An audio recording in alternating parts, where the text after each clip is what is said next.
நேர்களே, முக்கிய செய்தி. ஈரானுக்கு அனைத்து உதவிகளையும் செய்வோம் என்று ரஷ்ய அதிபர் புட்டின் தெரிவித்திருக்கிறார். கூடுதல் விவரங்களுடன் இணைகிறார் எமது முதன்மை செய்தியாளர் பிரவீன்குமார். பிரவீன்குமார், இது தொடர்பான விவரங்கள். ராஜி வணக்கம். ஈரான் இஸ்ரேல் இடையிலான போரில் அமெரிக்கா தலையிட்டால் ஈரானுக்கு ஆதரவாக ரஷ்யா, சீனா பகிரங்கமாக போரில் இறங்கும் என்று எதிர்பார்க்கப்பட்டது. ஆனால் அமெரிக்கா தலையீட்டிற்கு பிறகும் கூட ரஷ்யா, சீனா எந்த ஒரு பெரிய அளவிலான ஈரானுக்கு ஆதரவாகவோ அல்லது இஸ்ரேலுக்கு எதிராகவோ எந்தவித பெரிய அளவிலான ஒரு கருத்தையோ அல்லது தாக்குதலை எதுவுமே தொடுக்கவில்லை. மாறாக ஈரான் தனித்து விடப்பட்டதா என்ற கேள்வியெல்லாம் எழும்பிய நிலையில் இந்த விவகாரம் தொடர்பாக அமெரிக்கா ஈரானை தாக்கியது மற்றும் அதைத் தொடர்ந்து இஸ்ரேல் ஈரான் மீது தாக்குதல் நடத்தி வருவது விவகாரம் தொடர்பாக ஈரானுடைய வெளியுறவுத்துறை அமைச்சர் அராக்சி இன்று ரஷ்ய அதிபர் புதினை சந்திப்பதாக அந்த சந்திப்பு நடைபெறுவதற்கான ஏற்பாடுகள் எல்லாம் செய்யப்பட்டு வருகின்றன. இந்த சந்திப்பு மாஸ்கோவில் நடைபெறும் என்று அறிவிக்கப்பட்டு அதற்கான நடவடிக்கை பணிகள் என்பது நடத்தப்பட்டு வருகின்றது. அதற்கு முன்னதாக ரஷ்ய அதிபர் மாளிகை அதிகாரப்பூர்வமான ஒரு அறிவிப்பு ஒன்றை வெளியிட்டிருக்கிறார்கள்.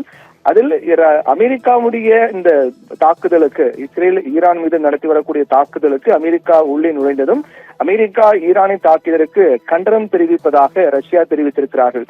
இதற்கு முன்னதாகவே ரஷ்ய அதிபர் மாளிகையினுடைய அதிகாரப்பூர்வ செய்தி தொடர்பாளர் டிமிட்ரி பெஸ்கோ ஒரு முக்கிய அறிவிப்பு ஒன்றை இதற்கு முன்பாக அமெரிக்கா தாக்குதல் நடத்தியதற்கு அந்த சமயத்தில் ஒரு முக்கியமான அறிவிப்பு ஒன்றை வெளியிட்டிருந்தார். அதில் இந்த விவகாரத்தை பொறுத்தவரையில் அமெரிக்கா ஈரான் மீது தாக்கியது தொடர்பாக ஈரானுடன் பேச்சுவார்த்தை, அதாவது அமெரிக்க அதிபரோடு ரஷ்ய அதிபர் பேச்சுவார்த்தை நடத்துவதற்கான வாய்ப்பு தற்போதைக்கு இல்லை என்றும் தேவைப்பட்டால் பேசுவார் என்று ரஷ்ய அதிபர் மாளிகை தெரிவித்திருந்தது. ஆனால் இந்த அமெரிக்காவுடைய தாக்குதல் என்பது கவலைக்குரியது என்றும் பதிவு செய்திருந்தார்கள். மாறாக வலுவான கண்டனம் எதுவும் தெரிவிக்கப்படவில்லை. இந்த நிலையில்தான் ஈரானுடைய வெளியுறவுத்துறை அமைச்சர் அராக்சி ரஷ்ய அதிபர் புதினை சந்திக்க இருக்கின்றார். அந்த சந்திப்புக்கு முன்பாக வெளியாகக்கூடிய அறிவிப்பு தான் ரஷ்யா அதிகாரப்பூர்வமாக ஈரான் பக்கம்தான் இருக்கின்றது என்பதை காண்பிக்கின்றது. ரஷ்ய அதிபர் மாளிகை வெளியிட்டிருக்கூடிய அந்த அறிவிப்பில் என்ன தெரிவித்திருக்கிறது என்றால், ரஷ்யாவை பொறுத்தவரையில் ஈரானுக்கு ஆதரவாக இருக்கிறது என்றும் ஈரானுக்கு தேவையான அனைத்து உதவிகளையும் ரஷ்யா செய்யும் என்றும் தெரிவிக்கப்பட்டிருக்கிறது.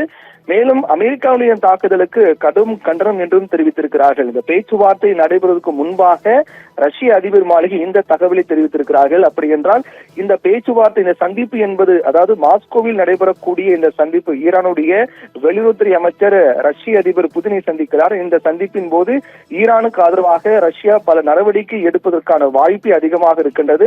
இதன் மூலமாக அமைதி காத்து வந்த ரஷ்யா, அதாவது மேலோட்டமாக இந்த கருத்துக்களை தெரிவித்து வந்த ரஷ்யா தற்போது பகிரங்கமாக ஈரானுக்கு ஆதரவாக கருத்துக்களை தெரிவித்திருக்கின்றது. அதை தொடர்ந்து நடத்தக்கூடிய இந்த சந்திப்பில் மிக முக்கியமான முடிவுகள் எடுக்கப்படும் என்று எதிர்பார்க்கப்படுகிறது. ரஷ்ய அதிபர் மாளிகையில் இந்த சந்திப்பு நடைபெறுவது. இந்த சந்திப்பில் ரஷ்ய அதிபர் புதினை ஈரானுடைய வெளியுறவுத்துறை அமைச்சர் சந்திக்கிறார். இந்த சந்திப்பின் போது ஈரானுக்கு அடுத்த கட்டமாக ரஷ்யா பல உதவிகள் செய்வதற்கான வாய்ப்பு இருப்பதாக பார்க்கப்படுகிறது.